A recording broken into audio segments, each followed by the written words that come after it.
रोहित जी, राजा भैया भी साथ में है बीजेपी के, एकदम एक के बाद एक कमाल हो रहा है, उतने ही विधायक आते हैं जितनों की जरूरत हो। तो ये सब जो अनूठा कमाल हो रहा है, अब तो आप भी साथ आ गए हैं, जरा आप ही डिकोड कर दीजिए अंतरात्मा को।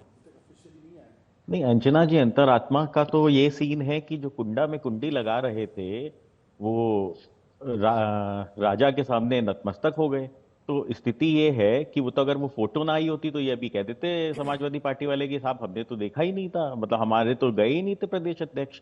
तो अंतरात्मा तो इनको खुद समझना पड़ेगा कि कब तक अंतरात्मा मारते रहोगे विधायकों की, कब तक अपना बंधुआ मजदूर समझते रहोगे। ये लोकतंत्र है और लोकतंत्र में चुने हुए विधायकों को ये पूरा हक होता है कि वो कहां पे वोट करे। इसीलिए राज्यसभा में वोट करने के लिए आपकी सदस्यता नहीं जाती है, क्योंकि ये सुप्रीम कोर्ट के आदेश हैं कि अगर आप राज्यसभा में क्रॉस वोटिंग करते हैं आपको सिर्फ अपनी पार्टी को दिखाना है। तो अंतरात्मा तो आपको समझनी पड़ेगी कि हो क्या रहा है आपके यहाँ, कि एक एक करके आपके सहयोगी जा रहे हैं आपसे, आपके विधायक जा रहे हैं आपसे। उसके बाद भी अभी आशुतोष शर्मा जी क्या कह रहे थे, जिसको जाना है जाए। भाई साहब, पार्टी में ना पंचर लगाने के लिए भी लोग नहीं बचेंगे। तो इसलिए कृपया करके इस तरीके की शब्दावली का प्रयोग मत करिए। ये कार्यकर्ता बहुत सम्मानित होते हैं, ये नेता बहुत, हाँ बट ऑब्वियस है आशुतोष शर्मा जी का चुनावी सिंबल साइकिल ही है, तो उसी का पंचर लगाने के लिए लोग नहीं बचेंगे।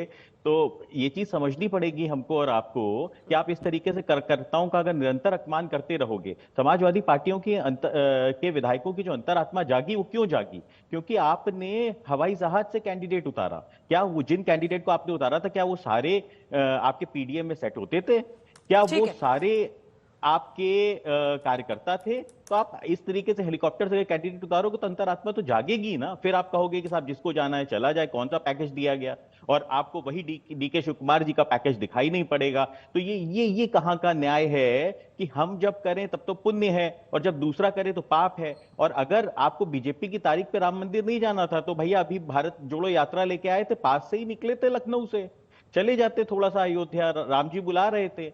पर शायद उन विधायकों को राम जी ने बुला लिया जिन्होंने आज जिनकी अंतरात्मा जागी और आपका साथ नहीं दिया। पर आप इस चीज को समझने को ही तैयार नहीं हो। अब मैंने आपको जिस तरीके से बता दिया पूरी स्थिति कि समाजवादी पार्टी बंधुआ मजदूर बना के रखना चाह रही थी अपने विधायकों को, परंतु विधायकों ने अपनी जनता के प्रति जिम्मेदारी निभाते हुए वोटिंग की। थोड़ा हिमाचल प्रदेश का रुख करते हैं। आशुतोष जी, आपको शामिल करने के पहले एक बार जल्दी से, जयराम ठाकुर पूर्व मुख्यमंत्री जो बीजेपी के नेता थे, वो सीधा कह रहे हैं कि अल्पमत में आ गई है सुक्खू सरकार। सुनिए। हिमाचल प्रदेश में है, मालूम नहीं कहां से लाए हैं, लेकिन उसका व्यवहार बहुत ही दुर्भाग्यपूर्ण, और सीईओ को डायरेक्शन दिया, मिस्टर करके बोलने लगे और बहुत ऊंचे स्वर में बोले।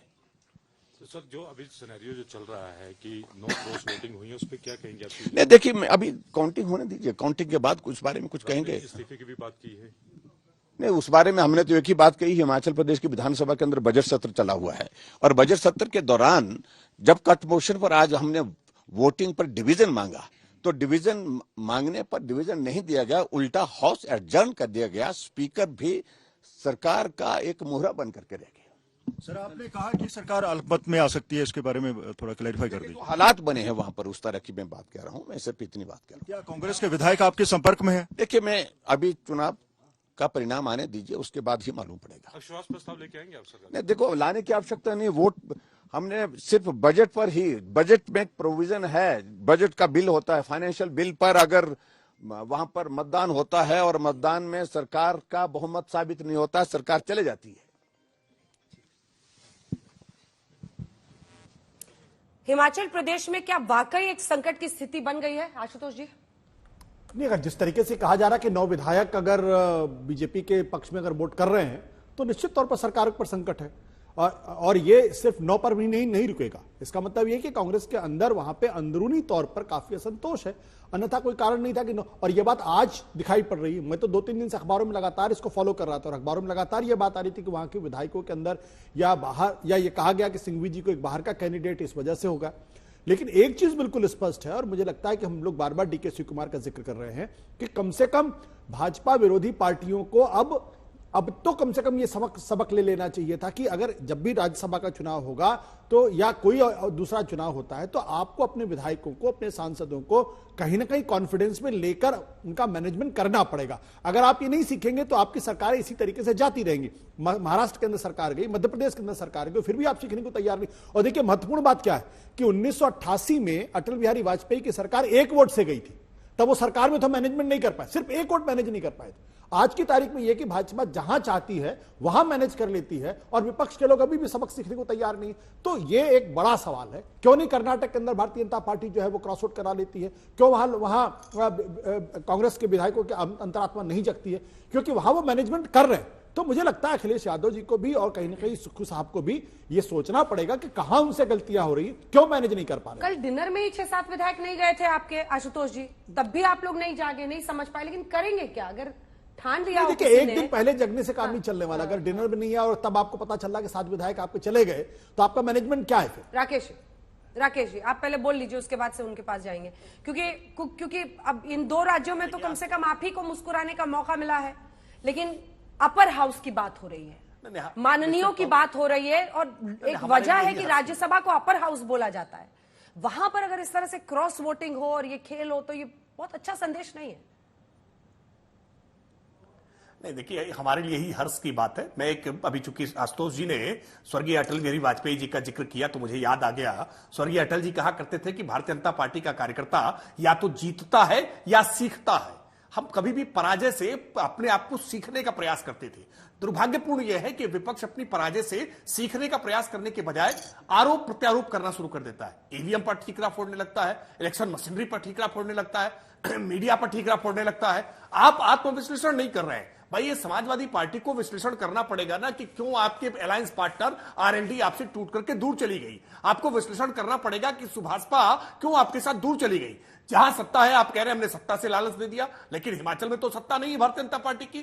क्यों हिमाचल में अंतर्द्वंद में कांग्रेस पार्टी फंसी हुई है? क्यों हिमाचल में आखिरकार आज कांग्रेस पार्टी में 2 फाड़ दिखाई पड़ रहे हैं? सच यह है कि आप परस्पर संवाद नहीं करते हैं। आपके पार्टी के भीतर अभिमान इतना है, नेतृत्व आपके कार्यकर्ताओं के साथ संवाद अगर करता होता तो यह अवस्था नहीं होती। भारतीय जनता पार्टी में आज पार्टी का नेतृत्व इतना सहज और सरल है कि सामान्य कार्यकर्ता पार्टी के नेतृत्व के साथ संवाद करते हैं, प्रवास पर मुलाकात होती है, अपने मन की व्यथा कथा लोग कह लेते हैं, और इसलिए पार्टी के भीतर कोई बड़ा डिवीजन नहीं होता है। जब से भारतीय जनता पार्टी बनी है, भारतीय जनता पार्टी में कोई डिवीजन नहीं हुआ है। डिवीजन, वर्टिकल डिवीजन बार बार कांग्रेस में क्यों होता है? इसी अभिमान के कारण। इसी अभिमान के कारण आज तमाम सारे विपक्षी दल परेशान हैं। इनको जब तक परेशानी का अपना कारण नहीं समझेंगे, निवारण नहीं ढूंढ पाएंगे, और ऐसे ही चुनाव हारते रहेंगे। ठीक है, आप झाजी जवाब देना चाह रहे थे, लेकिन हिमाचल प्रदेश में एक गंभीर आरोप जो लगा रहे थे जयराम ठाकुर, उनका कहना है कि वहां पर सरकार की मशीनरी का गलत इस्तेमाल हुआ है।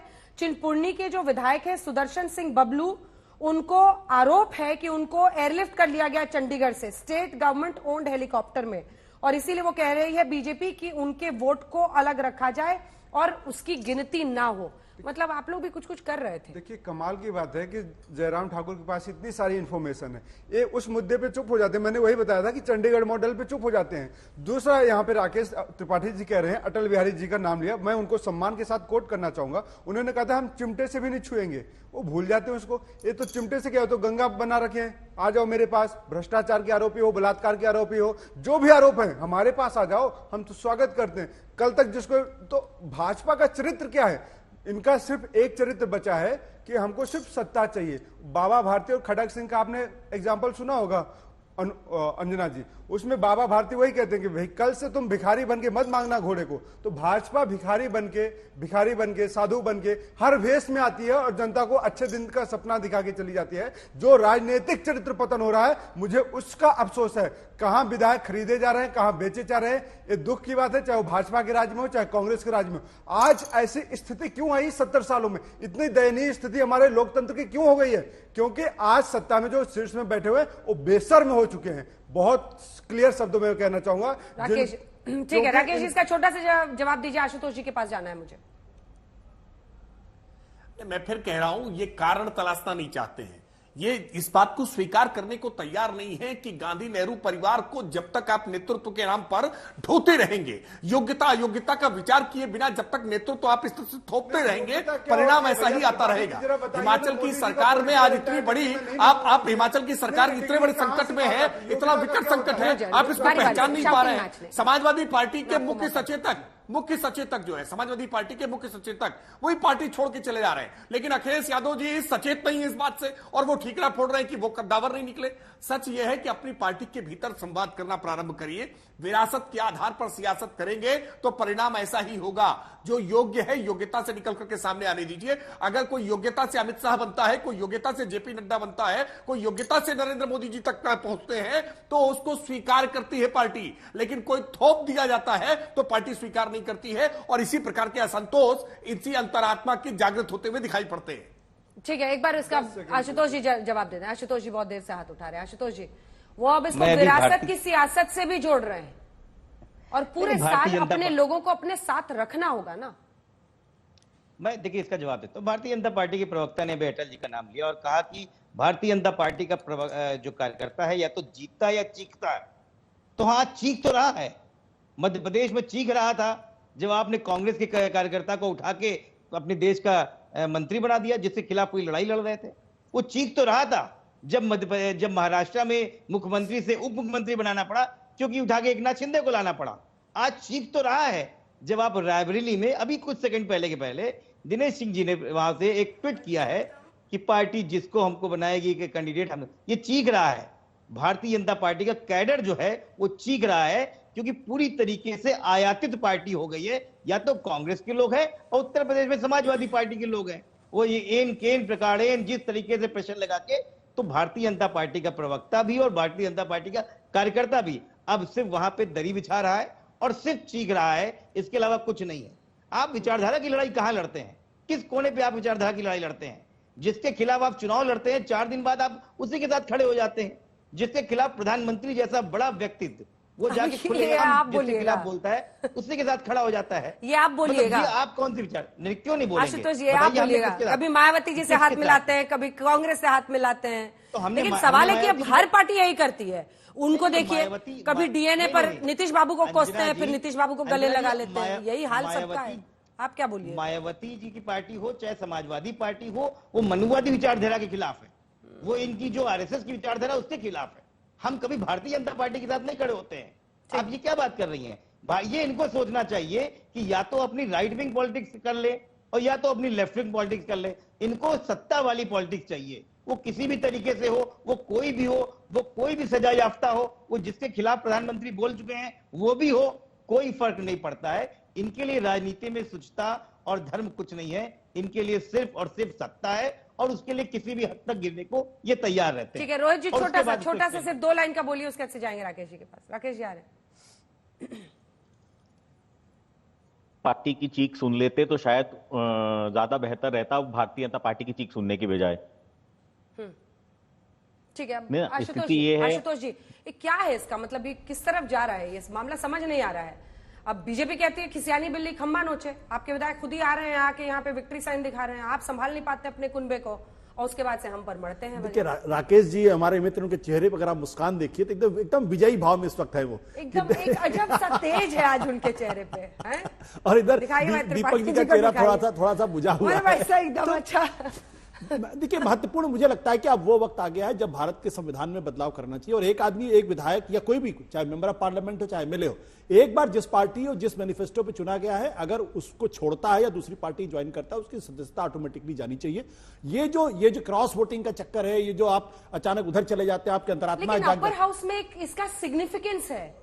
वो माना जाता है कि उम्मीदवार और उसकी क्षमता को देखकर आप, मतलब सुप्रीम कोर्ट का भी वर्डिक्ट है कि अगर आप चाहें तो आप कर सकते हैं, इसीलिए तो सदस्यता नहीं जाती। कर सकते हैं। देखिए अमेरिकन सिस्टम के अंदर क्या है, वहां पे सेनेटर, वहां पे कांग्रेसमैन, उनके ऊपर व्हिप अगर लागू नहीं होता। लेकिन क्या आपने कभी देखा कि रिपब्लिकन जो डेमोक्रेट्स के लिए वोट कर रहे हैं, डेमोक्रेट्स उधर जा रहे हैं, इधर से उधर भाग, ऐसा कभी देखा? वहां बिल्कुल नहीं देखा, क्योंकि वहां अभी भी राजनीति के अंदर एक खास तरीके के मिनिमम जो जिसे कहते हैं ना कि मिनिमम एग्रीड प्रोग्राम है कि हम जिस पार्टी के साथ है उसकी लॉयल्टी हमारे साथ है। यहां तो अचानक अंतरात्मा जाग जाती है और जब अंतरात्मा जागती है तो उसके बाद आपको लगता है कि जिस पार्टी में आप थे उसमें सब कुछ गलत था, उनके साथ बड़ा अन्याय हो रहा था। और जब दूसरी पार्टी जिसको एक दिन पहले तक, 1 घंटे पहले तक आप जी भर के गालियां दे रहे थे, कोस रहे थे, अचानक उसमें सारे सुर्ख आपके ऊपर नजर आते हैं। तो ये जो द्वैत है, मुझे लगता है कि ये भारत के लोकतंत्र को पूरी तरीके से कमजोर कर रहा है। जैसा मैंने आपको उदाहरण दिया कि अटल बिहारी वाजपेयी की सरकार थी, एक वोट से अपनी सरकार नहीं बचा पाए।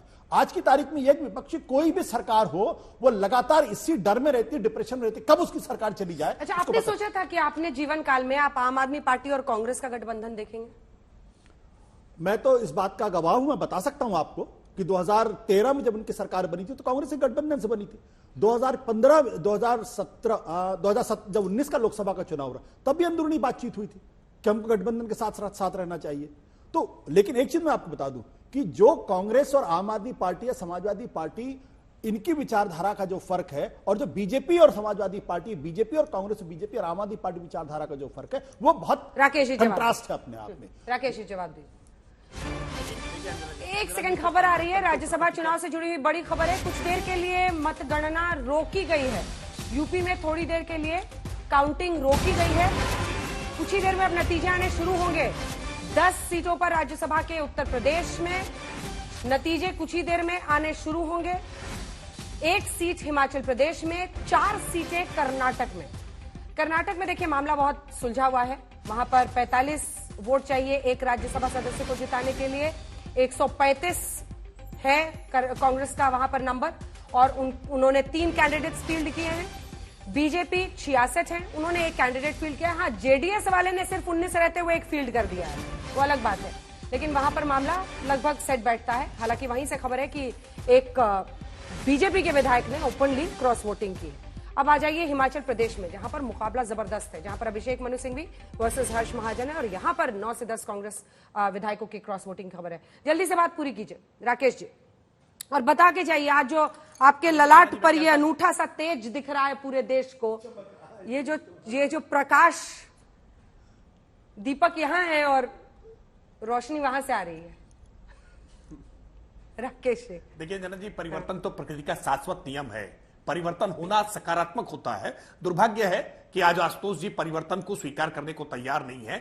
जब परिवर्तन नहीं होंगे ना तो जड़ हो जाएगा, और जड़ हो जाना या ठहरा हुआ जल जो है ना वो सूख जाता है या बदबू आती है। उसमें परिवर्तन होते रहना चाहिए, बदलाव होते रहना चाहिए। परिवर्तन युगानुकूल होना चाहिए, जो सबके लिए अच्छा हो, समाज के लिए अच्छा हो।